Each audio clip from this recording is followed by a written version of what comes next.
Welcome to Clean Air for All by uHoo. It's a podcast from uHoo about creating a healthy home and life with good indoor air quality. Each month, we will speak with experts and share helpful information and insights about anything and everything that concerns the air we breathe and how we can protect the health and safety of our homes and families while we stay indoors. From understanding indoor pollutants, the benefits of ventilation, the importance of continuous air quality monitoring, to new technologies and more. Hey, welcome to our listeners. Again, we have Andrew again with us today, and you've already might have heard him in our previous episode. If not, go back there and listen. This man has amazing experience over 30 plus years with building materials, chemicals, emissions. Where's the formaldehyde coming from? We covered the 5 top nasties last time. If you didn't listen to it, go back to it. Some of these nasties, we were asking the question of what's the aspect of wood-based material?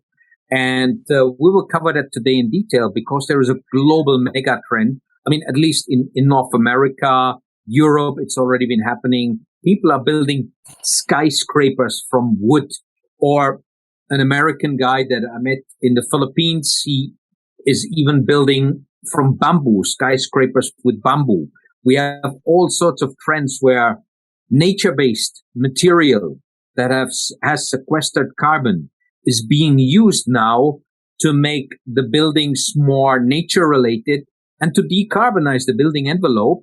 But Andrew, what about the biohazard emission implications of the mass timber trend?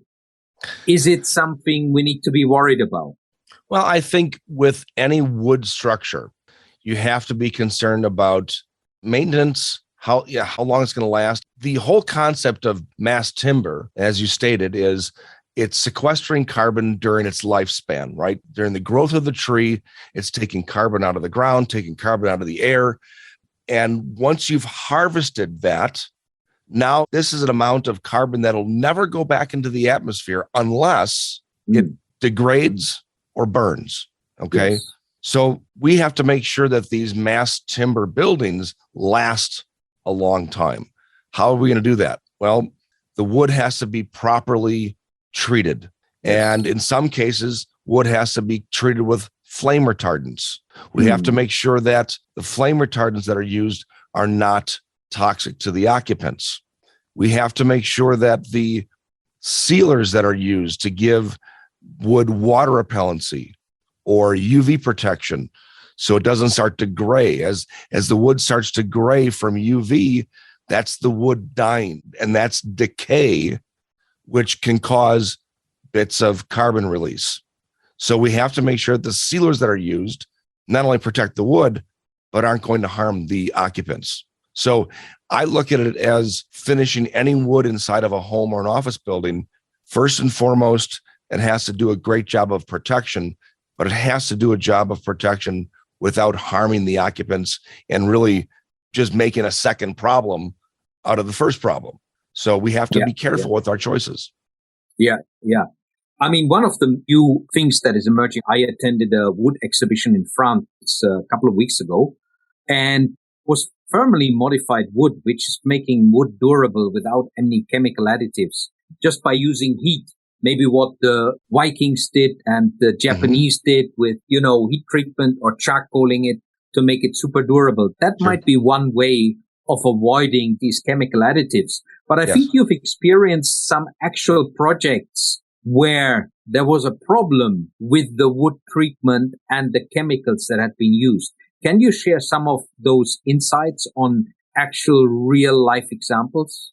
Yeah, I think the best example I can give is a manufacturer of large wood trusses, LVLs, these large engineered lumber pieces that in order to give them flame retardants, they had to add a coating over the top of it to meet the building code. Well, the flame retardant itself was emitting such a high amount of formaldehyde that it literally started driving people out of these homes, out of these buildings because of the chemical off-gassing. Wow. So it's the unintended consequence of trying to do the right thing sometimes is we cause another problem. And, Yes.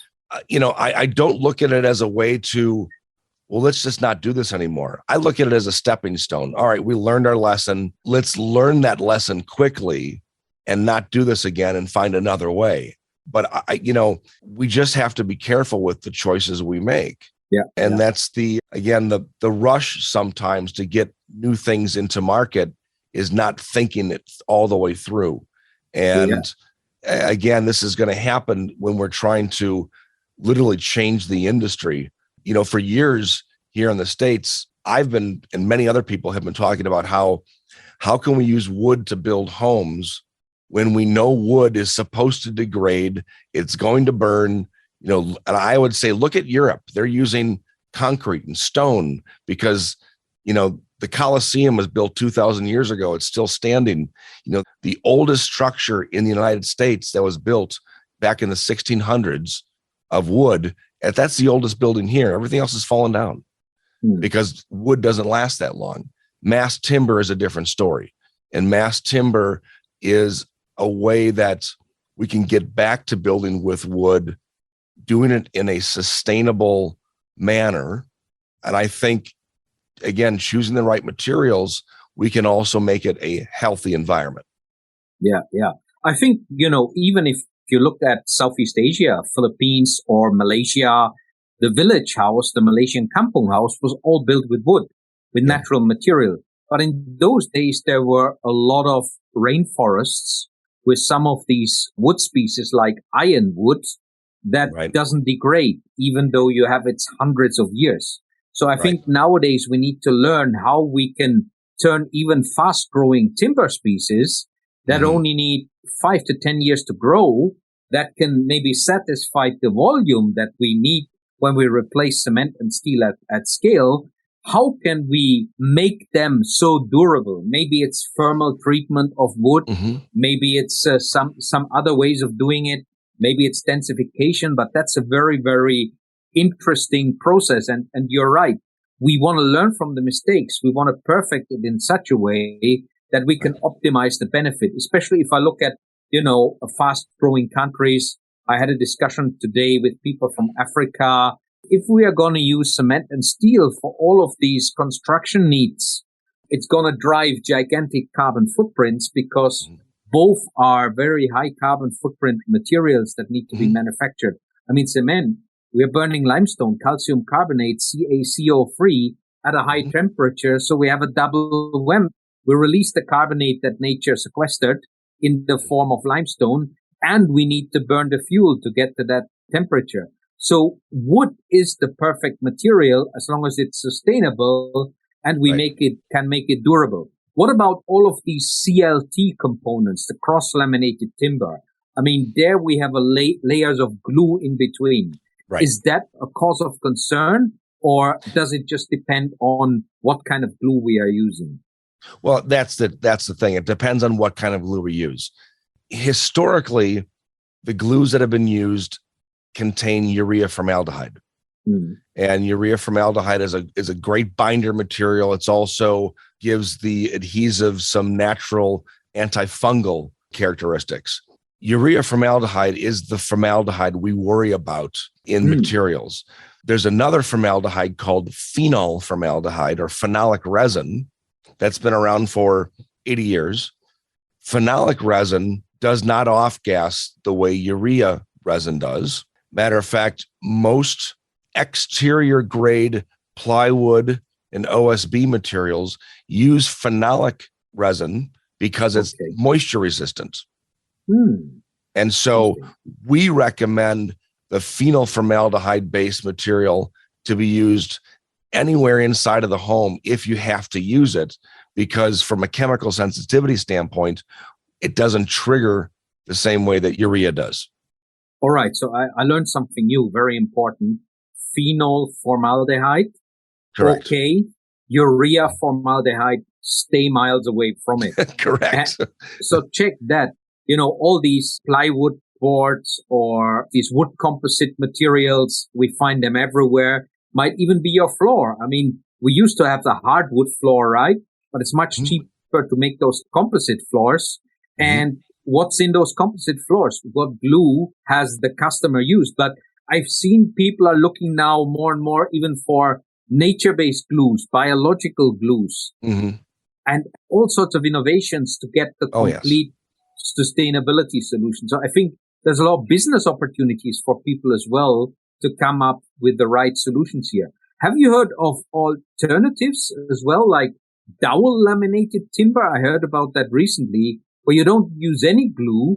You just use those dowels that people used to use in Japan thousands of years ago to connect those wood pieces without any glue. Sure. I think that is, I mean, it's old school technology being used in today's environment. And I love that concept. I don't think it'll catch on as a global way of doing things, but I do like that concept. It's more of a positive mechanical lock than glue is. Glue can fail, and we've seen that over time. I think overall, the idea of mass timber it's growing in popularity. As you said, it's a massive wave across the world now. I think what's going to happen is it's going to become one way that we deal with our climate issue. I think that, if you look at it a different way, if we completely changed over to mass timber for all of our large scale construction, we wouldn't have enough wood. We wouldn't have enough transportation. We wouldn't have the contractors to do the work. I mean, there's so many downsides if we completely switched over. I think we have to find a happy medium.